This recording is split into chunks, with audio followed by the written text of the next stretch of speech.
டேய் யாரோ ஒருத்தர் கடைக்கு போயிட்டாங்கடா. பூஸ்ட் வாங்கினாங்கடா. பூஸ்டா இதோ நான் பாறேன். டேய் நானும் வரேன், ஒண்ணா போலாம். அண்ணா பூஸ்ட் பாட்டில் ஒன்று கொடுங்க. டேய் இப்போ எதுக்கு திறக்கிற? இப்போ சாப்பிட்டா லெவல் கம்மி ஆயிடும். நைட்டு பார்க்கலாம். சரி ஓகே. யாரும் இல்லை, இப்பயே ஓப்பன் பண்ணுறோம். டேய் பாத்தியா, விட்டு போற பாத்தியா?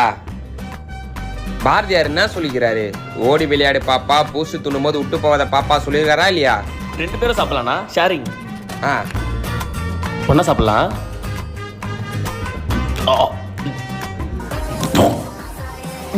சூப்பரம் குடு.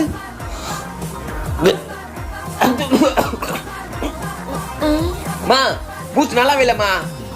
தெரியும்டா நீங்க இந்த மாதிரி பண்ணுவீங்கன்னு. அதான் பூஸ்ட் டப்பால கரம் மசாலா கொட்டி வச்சேன். டேய் யாரோ ஒருத்தர் கடைக்கு போயிட்டாங்கடா. நான்